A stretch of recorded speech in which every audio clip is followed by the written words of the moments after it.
Jaya Goranitai.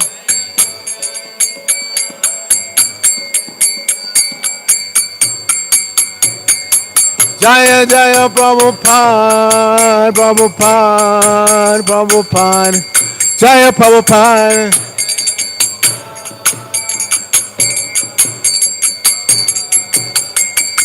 Jaya Jaya Prabhupada, Prabhupada, Prabhupada.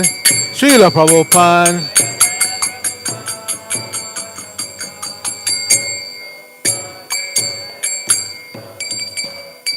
Gaur Premanandi, Hari Hari Bo, Jai Om Vishnu Pad, Paramahamsa, Paravrajak, Acharya, Asatara, Satoshi Śrimad, ISKCON BBT founder, Acharya Divine Grace, AC Bhaktivedanta Swami Maharaj, Prabhupada Ki Jai, Nitya Lila Prabhupada, Om Vishnu Pad, Divine Grace, Srila Bhakti Siddhanta Saraswati Thakur, Prabhupada Ki Jai, Ananta Koti Vaishnavinda Ki Jai, Nam Acharya Srila Haridas Thakur Ki Jai, Prem Sakahosh Krishna Chaitanya Prabhu Nityananda Shri Advaita Gadadhara Shivasati Gaur Bhaktivedanta Ki Jai. Shri Shri Radha Krishna Gopa Gopanath Shama Kunda Radha Kunda Gira Govardhan Ki Jai Shri Brajabhuma Namadam Ki Jai Shri Navadip Mayapur Dham Ki Jai Shila Chal Jagannath Puri Dham Ki Jai Gangamayi Ki Jai Jamunamayi Ki Jai Bhakti Devi Ki Jai Smarti Tulsi Maharani Ki Jai. It was beautiful worship. Shri Shri Radha Govinda Ki Jai Shri Shri Jagannath Palavi Subhadra Ki Jai Shri Shri Gauritai Ki Jai Samaveta Bhakti Vrinda Ki Jai. Going back to home, back to Godhead Ki Jai. ISKCON New York Yatra Ki Jai, Brihad Madanga Transcendental Book Distribution Ki Jai, International Food for Life Transcendental Prasadam Distribution Ki Jai, Shri Harinam Sankirtan Ki Jai, Nittai Gaur Premanandi, Hari Hari Bo. All glories to the assembled devotees, all glories to the assembled devotees, all glories to the assembled devotees, all glories to Shri Shri Guru and Guru, glories to Srila Prabhupada.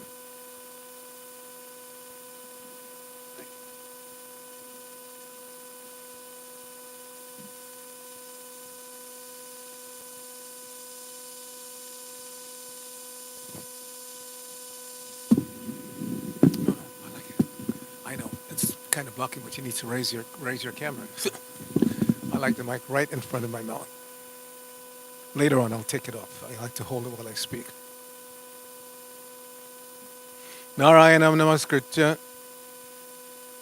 Naram Chaiva Narottamam Deving Saraswatim Vyasam Tato Jayam. Before reciting the Śrimad Bhāgavatam, which is our very means of conquest, let us offer respectful obeisances unto the personality of God and Lord Narayan, unto Narayan Rishi, the supremest human being, unto Mother Saraswati, the goddess of learning, unto Srila Vyasadeva, the author, and unto Srila Prabhupada, who is the translator, commentator, and our spiritual master. Nashta prayeshu bhadreshu nityam bhagavata sevaya bhagavati uttama shloke Bhaktir Bhavati Naisiki. By regularly attending the Śrimad Bhāgavatam class and by rendering service unto the pure devotee, all that is troublesome to the heart is almost completely destroyed, and loving devotional service unto the personality of Godhead, whose worship with transcendental songs becomes established as an irrevocable fact. Om Namo Bhagavate Vasudevaya. Om Namo Bhagavate Vasudevaya. Om Namo Bhagavate Vasudevaya.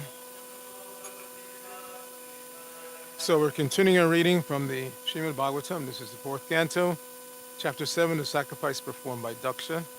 And we're going to do two verses. 48 doesn't have a purport, so I'll read that by myself, and then we'll do 49 responsively. So 48.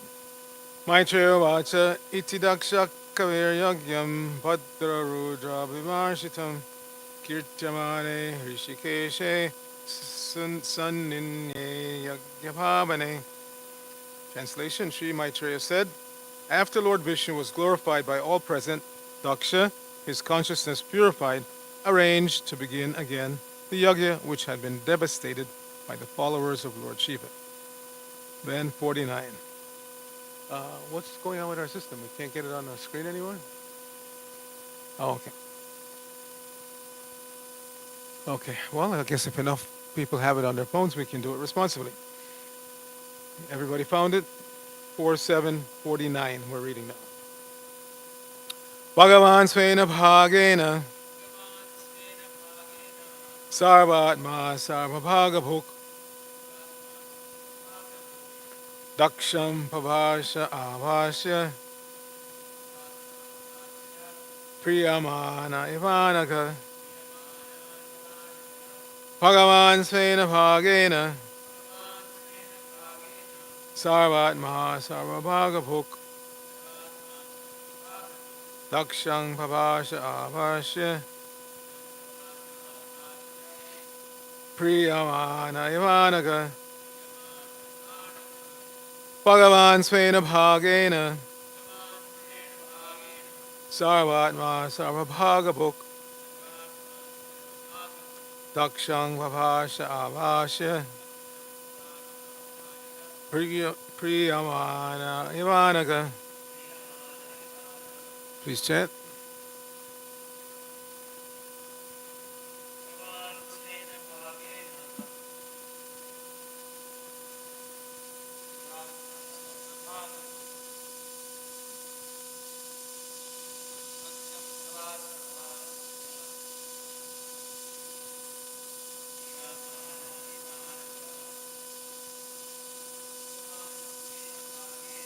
Bhagavan Svena Bhagena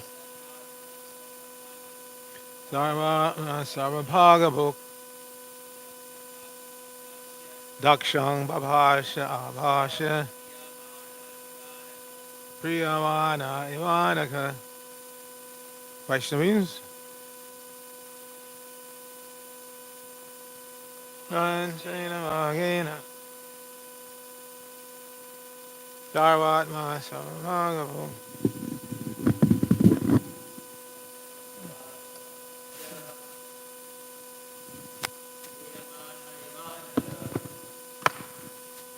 Anyone else?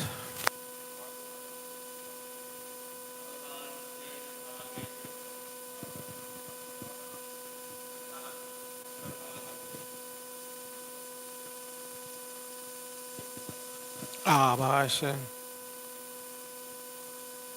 Priyamana Ivanaka. Okay, synonyms. Bhagavan, Lord Vishnu. Swena, with his eyes. I'm sorry, with his own. The light is a little bad here. Bhagena, with the share. Sarva Atma, the supersoul of all living entities.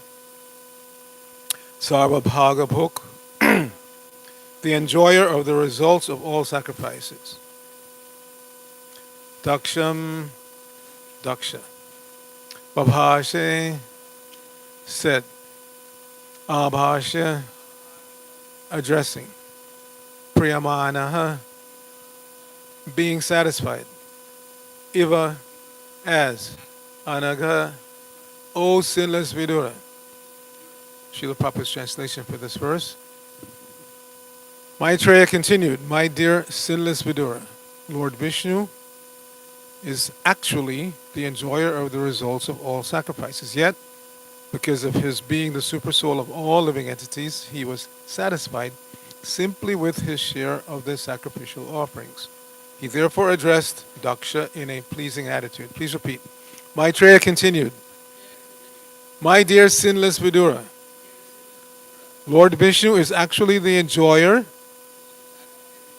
of the results of all sacrifices. Yet, because of his being the supersoul of all living entities, he was satisfied simply with his share of the sacrificial offerings. He therefore addressed Daksha in a pleasing attitude. Srila Prabhupada's purport. In Bhagavad Gita, chapter 5, text 29, it is said, Bhoktaram Yagya Tapasam. Lord Vishnu or Krishna is the supreme enjoyer of all the results of sacrifices, austerities, and penances.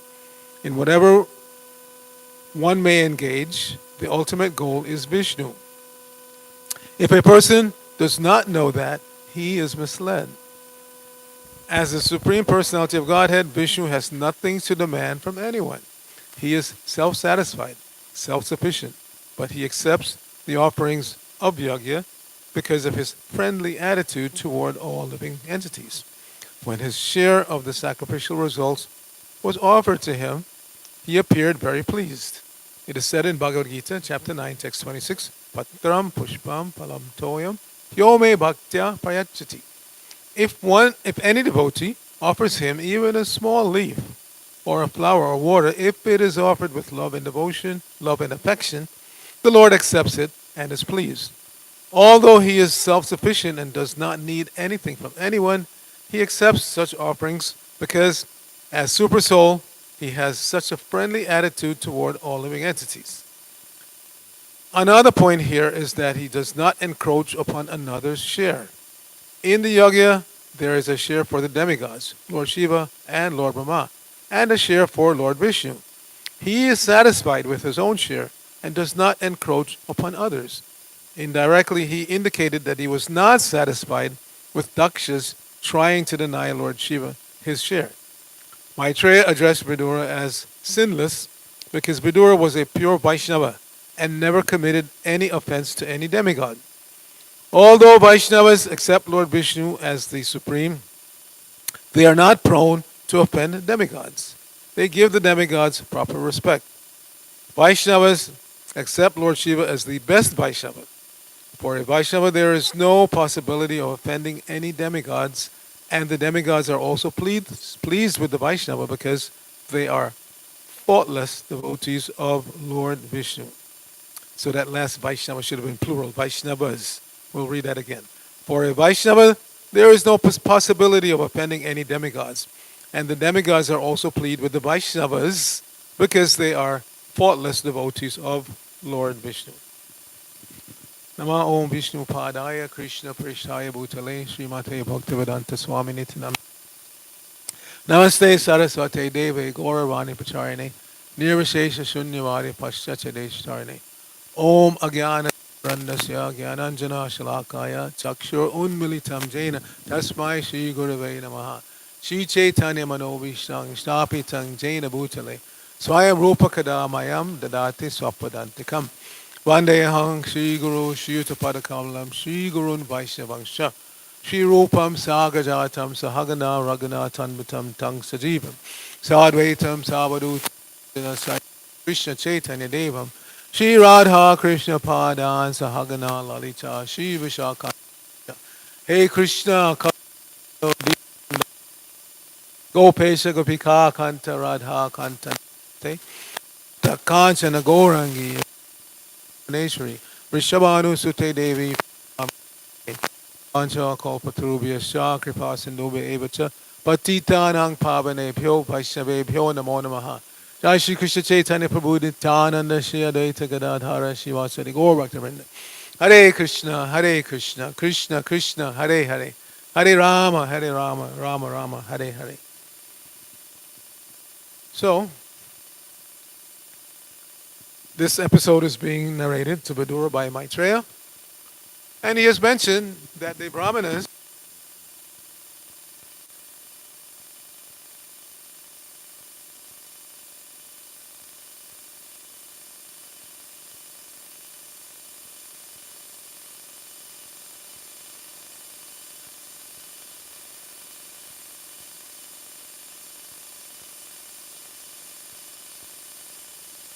and in that lecture, Srila Prabhupada mentioned that in order to see the Lord, one has to be in the Shuddha Sattva position. So does that mean that all of these Brahmanas were in the Shuddha Sattva position? Think about that. We know that when the Lord appears, like he did just 5,000 years ago, or even in his form as Lord Chaitanya, a little more than 500 years ago, many people saw him, but they didn't realize who they were actually seeing. Some were so, you could say, unaware that they even made plans to kill him, like Jarasandha, Kamsa. Here is the Supreme Being, the Supreme Lord, in front of them. And instead of bowing down, instead of wanting to serve him, they want to kill him. So that's not actually seeing of the Lord. Seeing but not seeing. Pashyanapi na pashyati. Now are we seeing the Lord? Yes or no? Do we see the Lord? Yes, every day we come before the Lord. The Arcita is not different from the Supreme Lord. Arche Vishashila Di Guru Naramatir Vaishnava Jati Buddhi.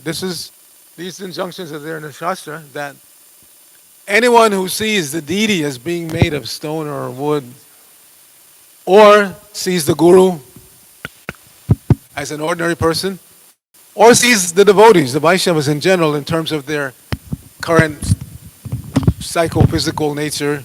Here's an Indian devotee, here's a American devotee, here's a European devotee.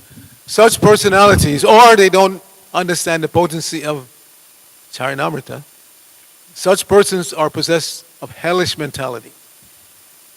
So, obviously, we should come before the deity and not see stone or wood or metal.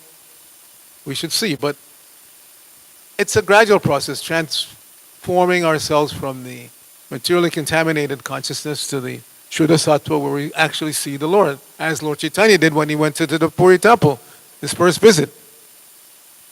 He fainted out of ecstasy of seeing the Lord. We're not necessarily on that path. At least I can speak for myself. I don't faint every time I come in front of Radha Govinda. But at the same time, I have to be honest, I'm not, where are they? Where are they when I'm not in the temple room, just mad wanting to see them again? Like the Goswamis in the Goswami's Ashtaka, it's indicated, Hey Radhe Bhajadevi Ke Lalalite, Hey Nanda Shuna Kutaho, Shri Govardhana Pada Patale. Where are you? Are you on Govardhan? Are you on the banks of the Yamuna? Mad, wanting to always see them. Or the gopis, we know every day when Krishna was promoted to taking out the cows and his boyfriends went with him. So there are two pastimes related to the cows. In the morning when they leave, taking them to the forest, and then in the evening when they come back. So then there's a verse for everything. So there's a verse for the morning pastime. We'll discuss that at some other time. But in relation to seeing the Lord, how the gopis see the Lord, the return verse, it's an easy verse to remember. You should try to learn it. Atati yad bhavan anikananam chuti yugayate tvam apashitam kutila kuntulam shri mukhamte jada udikshitam pakshmakridjasham. So they say here, this is in the 10th canto, which I believe this one is in chapter 35. But you can look it up. Atati yad bhavan anik. Every day when you go to the forest, taking the cows with you and your cowherd boyfriends, Shruti yugayatam tvam apashyatam. Pasha means to see. So apashya means not to see. So when they're not seeing Krishna, a moment, a shruti, a fraction of a second becomes like a yuga. Shruti yugayate tvam apashyatam. Then, this is the return part now. Kutila kuntilam, shrimukamte. Then all of a sudden we see the dust cloud and we know you're coming and we see, and finally we see you close enough that we can see the curling locks of hair on your face.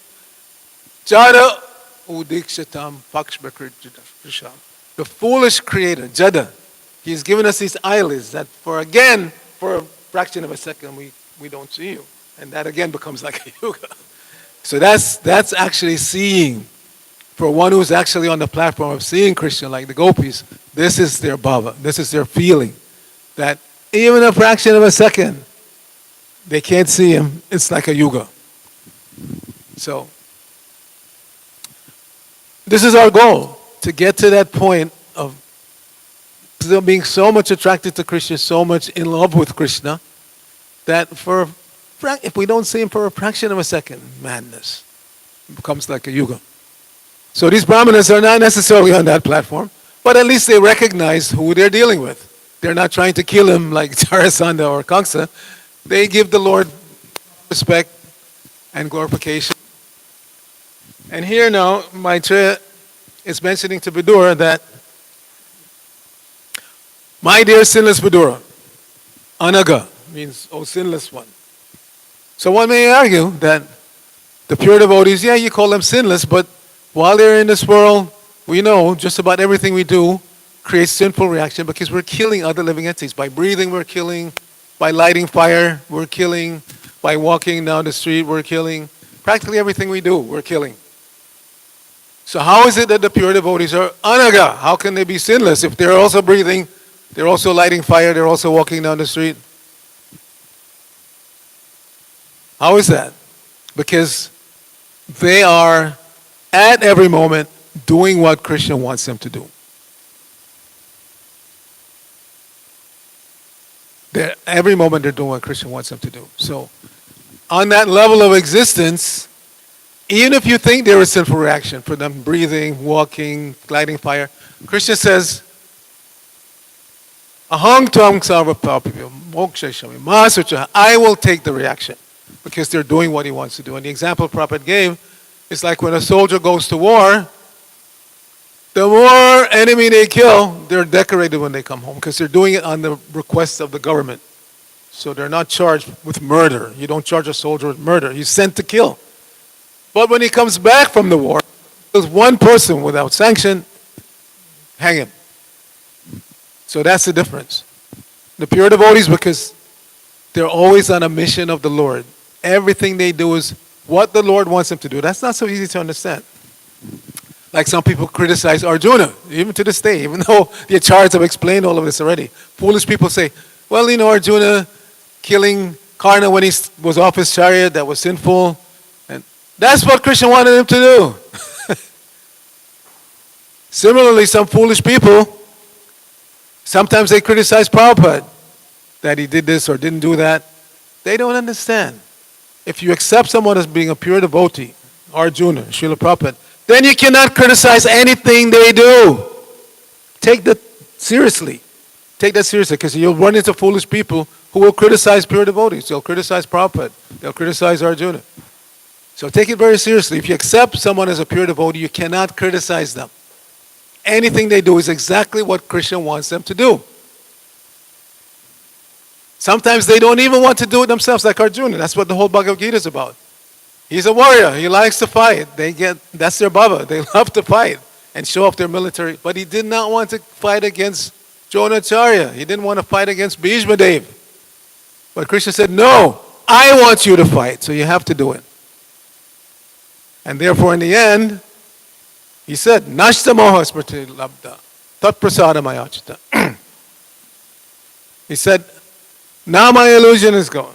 Nashta moha, smriti labda, my memory has come back. Tat prasada mayachita, but by your mercy. Krishna. And what is the result of that? What is the result of being out of illusion? That karishye vachanam tava, whatever you have told me, I will do. Even though he didn't want to do it. So this is the highest level of devotion. Not that we only do what we want to do. I like to do this, I like to do that, and therefore I do it.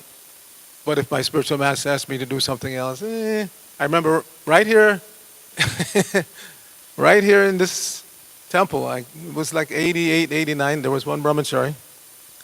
And I noticed he was packing up. This is before internet and even cell phones weren't popular. So I said, where are you going? He said, I'm going to Los Angeles. I said, why? He said, because my Guru Maharaj is coming and he may give me some order, ask me to do something I don't want to do.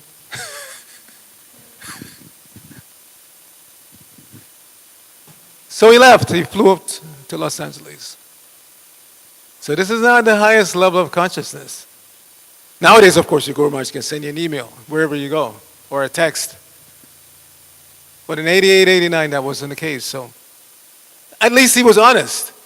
I don't want to be in front of my Guru Maharaj because if he gives me an order, then I'll feel compelled to do it. So rather than get the order and not do it, let me just take off. So that's a little bit, you get some credit for that. But devotional service beings do what the spiritual master asks you to do, whether you like it or not. Another example Prabhupada gives in that regard, disciple is massaging the spiritual master's left leg. And now the spiritual master said, now I want you to massage my right leg. But I've become attached to massaging. Let's say I don't do it. I don't do it. So it's some service attitude is here, but it's not the topmost. The topmost attitude is whatever the spiritual master asks me to do, whether it fits my psychophysical nature or not, I will do it. So there are so many examples that can be given. Somebody's a temple president, administrative in the incline, and doing well. But the spiritual master says, now I want you to go out and head up the Sankirtan party. No, Guru Maharaj, I like to do this. No. Surrender means you do that. Or vice versa. You're a top book distributor. And now your spiritual master said, at this point, I want you to take over administration of this temple. No, no, Guru Maharaj, I like to be out on this. No, that's not the topmost platform. One has to do what one is asked to do. Actually, the topmost platform is this, the disciple knows the mode of the spiritual master and does what needs to be done without even being asked. That's the topmost platform. Prabhupada gave the example, 3 classes. The second class devotee will do whatever the spiritual master asks him to do, but he has to be asked. He doesn't do it spontaneously. And the third class devotee, even after being asked, they don't do it. So example is given of one Guru Maharaj who was traveling around India, and then he come from, from village to village, city, town to town. So he comes to one village, and all the disciples gather, and they're going to have a program. So Guru Maharaj sits down on the Vyasa, and the disciples, Jai Guru Maharaj. And then Guru Maharaj says, just like I did this morning, I asked for some water. So Guru Maharaj says, I'd like some water. Jai Guru Maharaj. Everybody's sitting there. I would like some water. Jai Guru Maharaj. Nobody does anything. And then one disciple became a little bit aware. Oh, Guru Maharaj wants water. So he runs away and he comes back with a cup of milk. Overthinking, over-intelligent. If the Guru Maharaj asks for water, you give him water. Don't give him orange juice. Don't give him milk. Don't give him a lassi. That's over-intelligent. Water, plain water. I mean, my Guru Maharaj deserves more than that. Let me get a lassi. No, so we should not be unresponsive. Guru Maharaj is asking for water, we don't do anything. But at the same time, don't over-respond. Do whatever your Guru Maharaj asks you to do. I want water, give him water. I want you to go out on Sankirtan, go out on Sankirtan. I want you to stay back and take care of such and such, stay back and take care of such and such. That is what we should strive for, to be on that level. So I remember when I joined, just not far from here, Henry Street Temple. Just finished my 3rd year of civil engineering, 5 blocks from here.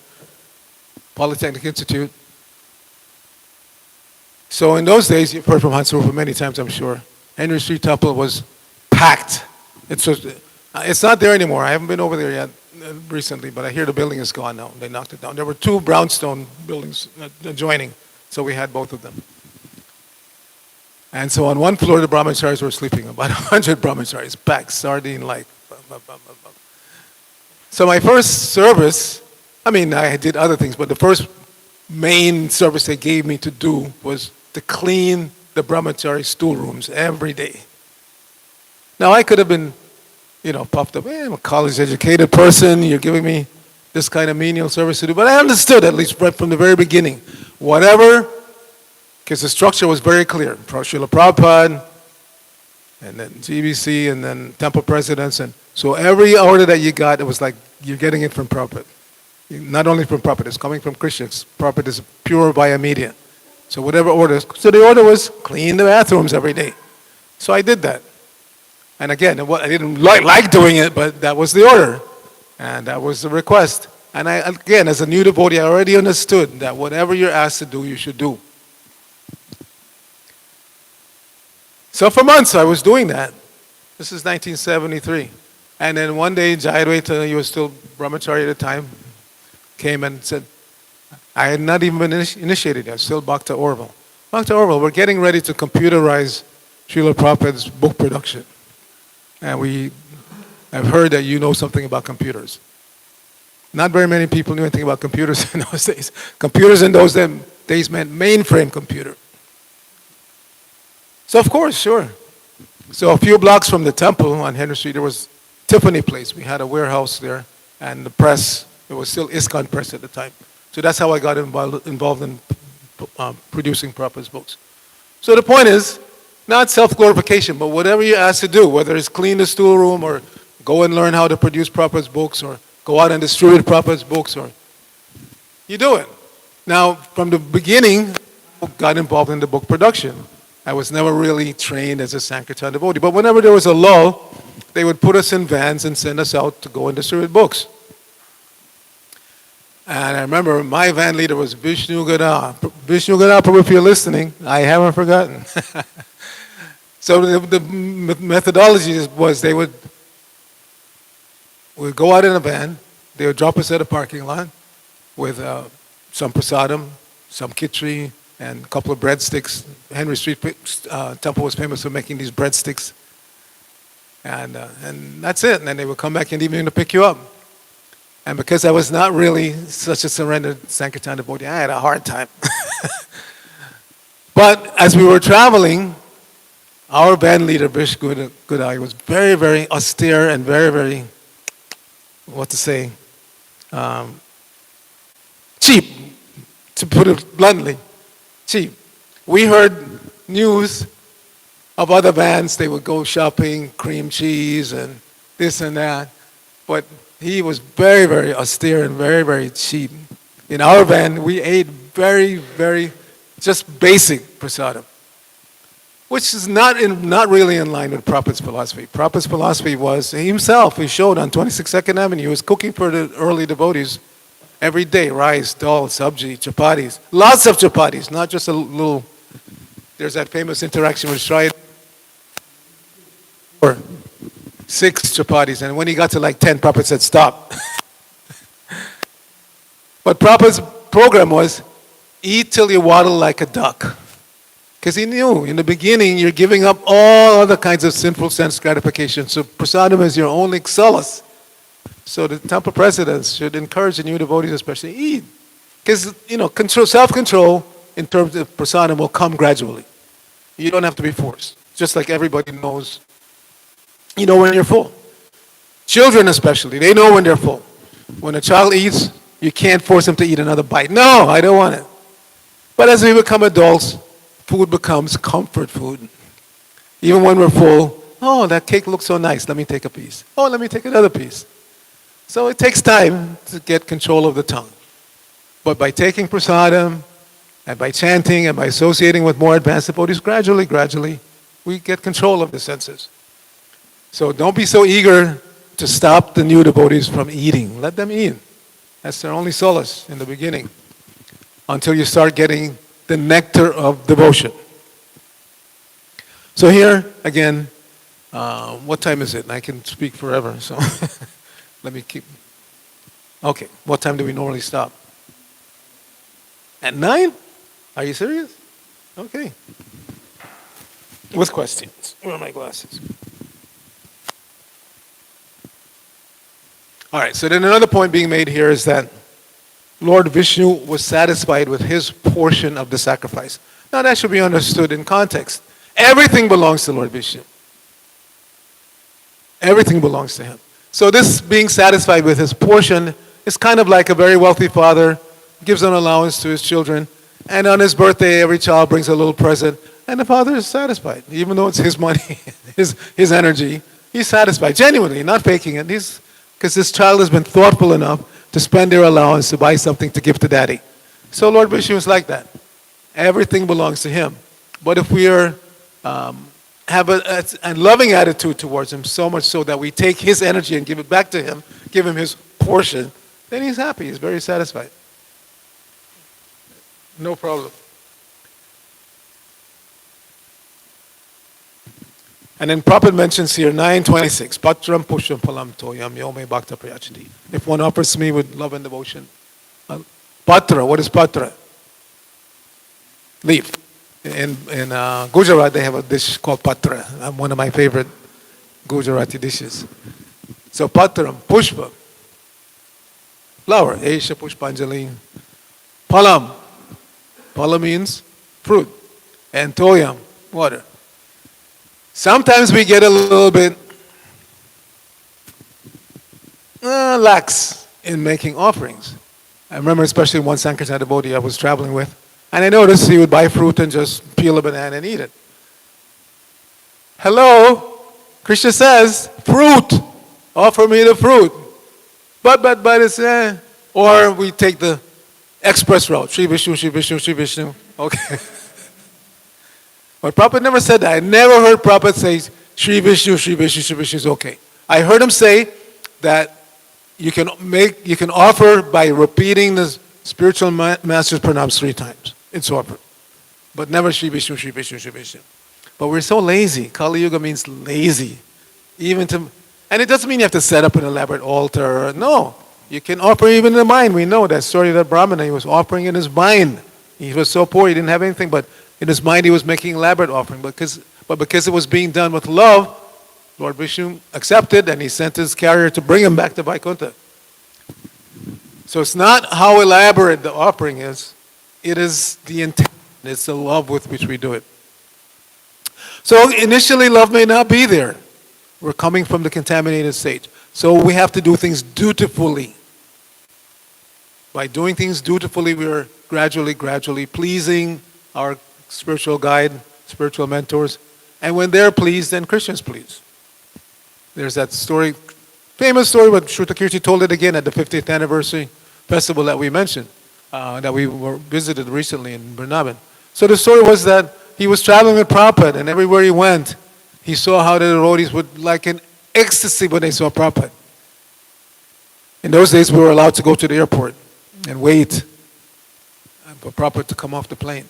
And then as soon as somebody saw Prabhupada, then they would just bow down and, people thought we were nuts. Full dandavats in the airport. So Shrutakirti was noting all this, and so he asked Prabhupada, he said, Prabhupada, I don't feel that I have any love for you. I see I'm traveling with you, all these devotees, they are ecstatic when they see you. They bow down, they cry. I don't have any such feelings. So Prabhupada didn't say anything. So he said, much later on, Prabhupada asked him, do you like serving me? Do you like the service that you do for me? And he said, yes, Prabhupada. He said, that is love. That is love. So dutiful service is the beginning. Whatever the spiritual master asks us to do, we do it dutifully. And we're supposed to do Mangal Arati, get there on time, set up the paraphernalia. That is love. That is the beginning of love. We're supposed to give class, prepare. You're supposed to go out and distribute, be prepared. Not that you get out on Sankirtan and you realize you don't have any books because you didn't check the van. So this dutiful performance of seva, that is the beginning of love. And then gradually, not automatically, it's not that after I've done a certain amount of service, then automatically love is there. No, it's a personal thing. When we please the person that we're serving, and our service is being offered up, Guru, his Guru, all the way up through Radharani to Krishna. That's how seva goes. And then the bhava, the feeling, comes down. Radharani is the topmost devotee of Krishna because she's always in that bhava. She's always in the mood of pleasing Krishna, whatever it takes to please Krishna. Always wants to please Krishna. So that mood comes down through our disciplic succession, and that's the mood we're supposed to catch up. We get to the point where it's not only when things are favorable, it's not only when I'm comfortable, then I will do some service. Under any circumstances, like Prabhupada showed. He came to New York, 40 rupees, and he said he was prepared to eat just cereal and potatoes because he didn't think he could find fresh vegetables here. So he was pleasantly surprised that he could find rice, he could find vegetables. But he was prepared to eat just the basic bare minimum in order to please his spiritual master. So this mood has to be sought after. Again, we're not necessarily seeing the Lord the way the gopis see him, that in a fraction of a second when the eyelids blink, we don't see him, we go crazy. We're not necessarily on that platform. At least I know I'm not. But this is what the aspiration, to see constantly with the eyes decorated with the salve of love. Premanjana Truti Bhakti Bilochanena Santak Saraiva Hridayeshu Bilokayanti. When our eyes are decorated with that love, then we will be on that platform, even if we don't see Krishna for a second. But even above that, the devotee doesn't want the ecstasy. There is so much focus on serving. Like the example is given of, what's his name, Dwaraka, was fanning Krishna. And because he had symptoms, his arm was trembling and he couldn't fan properly, and he was cursing the ecstasy. I don't want to be ecstatic. I want to fan Krishna properly. So that's on the highest level. We're not even seeking after ecstasy. We're not even seeking after the joy of being in the Lord's presence. So this is Service in separation. The devotee wants to please the Lord, even if it means not being personally present before me, like we say every morning from Shikshastika. Anyway, these are some points. Again, we can go on talking, but we can stop here. Any questions, comments? Yes, Mataji, I don't know your name. Give her a wireless mic.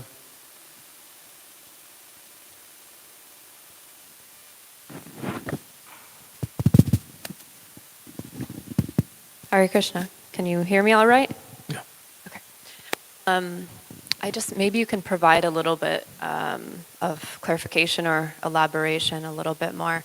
I think it's such a nice idea to think that, we need to be serving the spiritual master. I'm losing you now. When you started out, it was loud and clear, but... Can you hear me now? Yeah. Okay. I really appreciate what you're saying, and this idea of we're needing to serve our spiritual master and disciplic succession and follow instruction. I also feel it's important to kind of also express sometimes there's unfortunate situations that happen where maybe abuse is taking place. So I'm wanting to see if maybe you can clarify a little bit on this aspect or elaborate, and where there might be a situation where following instruction may not be appropriate. Following instruction, yes, of course. One, to never give up one's intelligence. Because we know that there are rare circumstances where one assumes a platform of guru and maybe was not totally qualified. So that's why in our society, we stress everybody hearing from Srila Prabhupada, because if you don't know what Srila Prabhupada said, then you can be misled. However, it doesn't give you the leeway to not do what you're asked if it's in line. In other words, like I said, the example of if you're a temple president, nice administrator, but your authority orders you to go out and distribute books, head up a Sankirtan party. You do that. That's in line with Prabhupada's request. It's in line with Prabhupada's teaching. It's not that they're asking you to go be a butcher and make money and give the money to the temple. That you don't do. But any request that's in line with Parampara instructions, with Srila Prabhupada's instructions, do it. The problem is, we don't actually want to surrender. We want to reserve the right to be our own guru. And that doesn't work. If you become your own guru, then it's guaranteed you're going to stay in this material world. The opportunity to get out of the material world is there when we surrender to somebody who can take us out of the material world.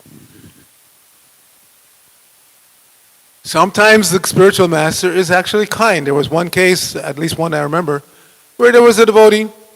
He was a temple president in one place and Prabhupada wanted him.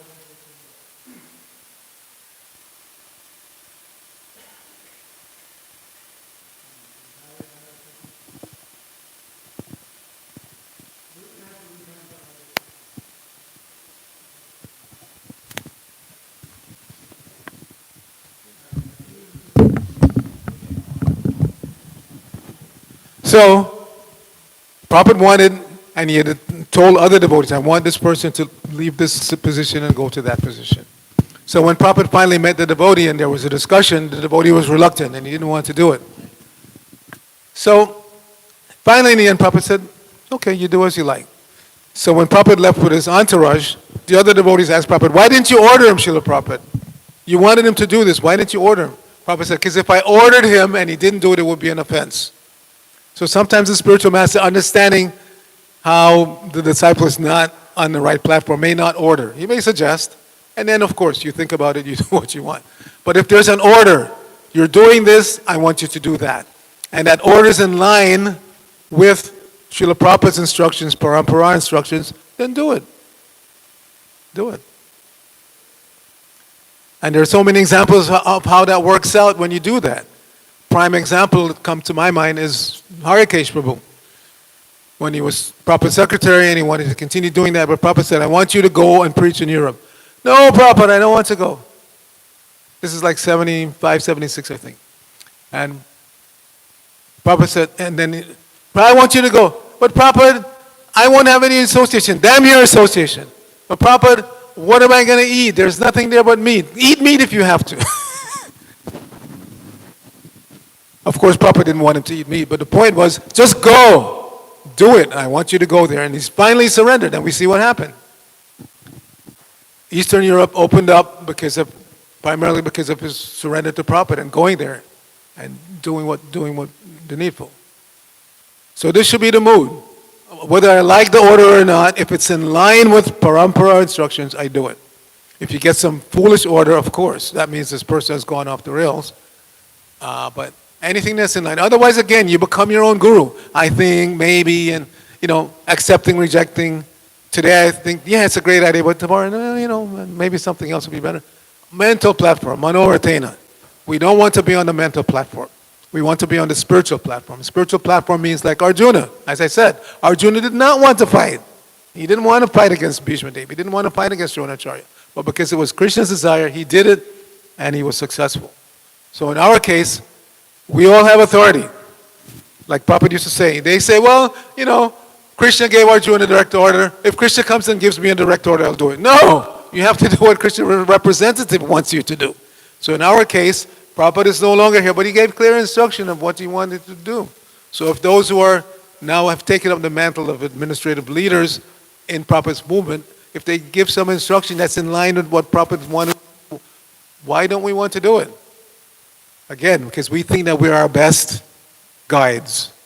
That may be true, but it may not be true.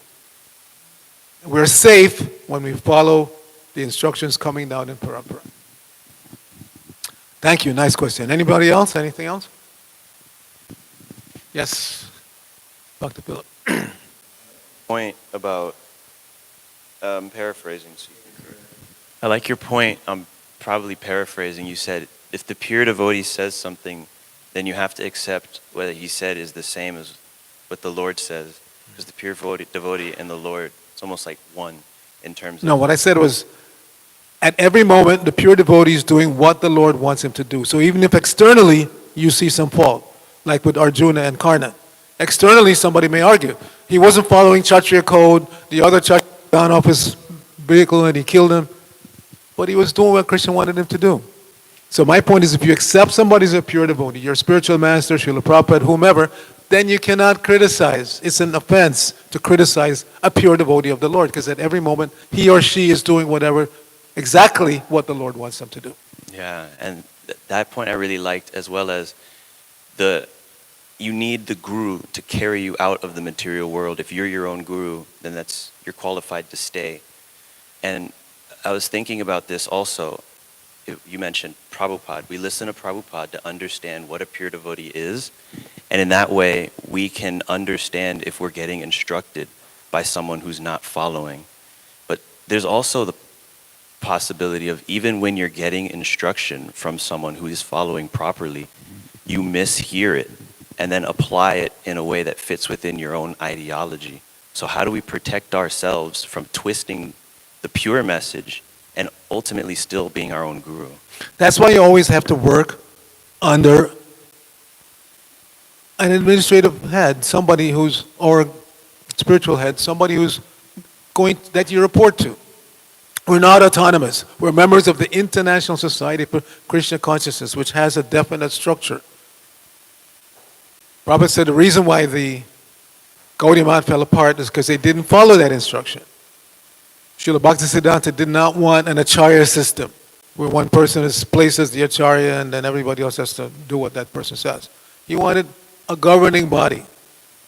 Because there's a good chance, you may say, well, this TBC is not pure, who are you, first of all, to decide who's pure or not? Does it mean you're pure? If you're not pure, how can you decide who's pure or not? Again, the pure devotee doesn't necessarily mean everywhere they go, the room lights up and they exhibit a couple of extra arms. And it's not so easy to see who is a pure devotee. That's the whole point. But at least externally, we should see that they're following their spiritual master, in our case, following Srila Prabhupada, not doing anything that's outside the parampara. We should at least see that. We should see they're chanting Hare Krishna. But other than that, how can you decide? Because the point is, the living entity, you and I, all of us, are by nature pure. So it's not surprising when somebody comes back to the platform of pure existence. That's what this is all about. Gradually cleansing the influence of the modes of nature so you come back to your pure consciousness. So when that happens, when you come back to your pure consciousness, it's not that some big explosion goes off, or again, that everywhere you go, people are blinded, dazzled by your fungel. It's not like that. The same person that you're sitting next to every day, when they come back to the platform of purity, you may not recognize it. You may not recognize it. And because of that, unnecessarily, people in our society, they hold grudges. I mean, I've said this before, but it's shocking to me how some of my God brothers, God sisters, they remember incidents that happened 30 years ago, 40 years ago, and because of that, they're holding a grudge against somebody. Hello? So I always say to them, in those 30, 40 years, have you made any progress spiritually? So why do you think this person hasn't progressed? Why are you holding a grudge? So Krishna consciousness is simple for the simple, complicated if you're complicated. You cannot tell necessarily when a person has come back to the platform of pure existence. Again, it's not that some, ding, ding, ding, ding, bell goes off. So we should treat everybody. If there are two mistakes you can make. You can treat somebody who's not a devotee as a pure devotee. Or you can treat a pure devotee as not being a pure devotee. Which is a better mistake to make? Which is a better mistake to make? Where's the harm if you treat somebody who is not a pure devotee as if they are a pure devotee? Where's the harm? What do you lose? But if you treat somebody who is a pure devotee as not a pure devotee, that's an offense. Krishna will not forgive you. You have to get forgiveness from that person. From anybody. And therefore Prabhupada instructed us that at the end of the day, before you take rest, just go back over the movie reel of that day. Everybody that you interacted with. And honestly decide, did I do the right thing, say the right thing, did I offend this person? And if you come to the conclusion that you offended somebody, then next day, find that person and apologize. Because everybody you may think is insignificant is still Krishna's part and parcel. And Krishna is not happy when we offend even an ant. What to speak of even a neophyte devotee, what to speak of an advanced devotee. So we have to be very, very careful. But if we're honest and sincere, then we're protected. It's only when you're devious, you're trying to get away with this, or then you're in trouble. But if you're really honest, Krishna will always prompt you from within. You made this mistake, correct it. You offended that person, apologize. Krishna will prompt you as Super Soul. Okay, I think maybe one more and then we can stop. Yes, Jyoti.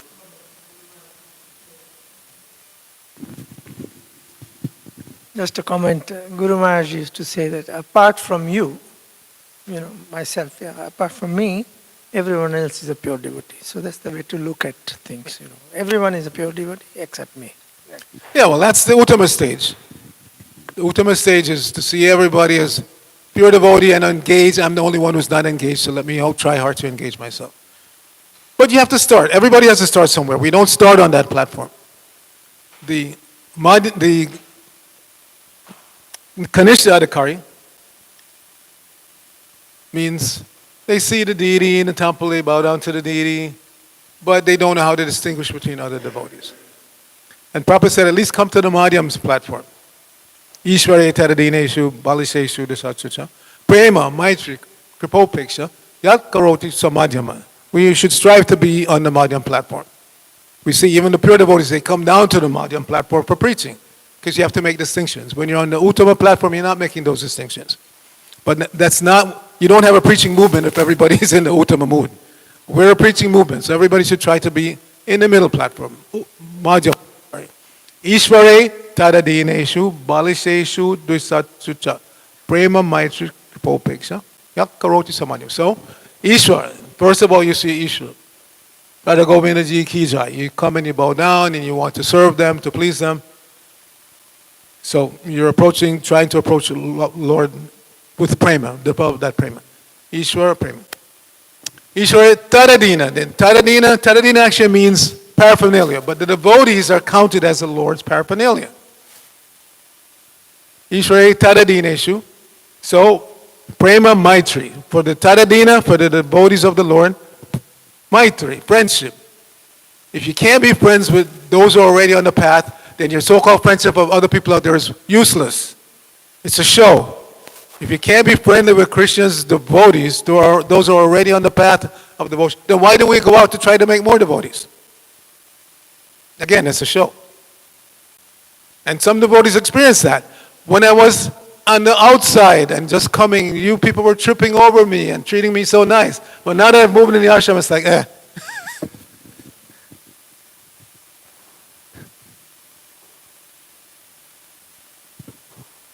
So, Ishvara, Prema, Taradina, Maitri, Ishvara, Taradina, Balisheshu. Balisheshu means the innocent.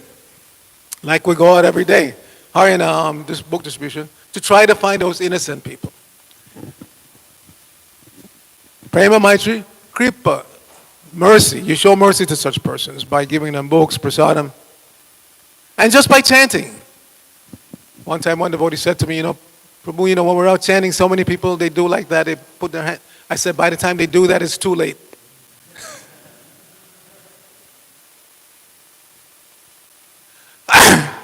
So that's kripa, that's mercy.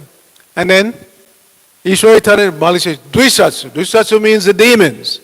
And the demons we avoid.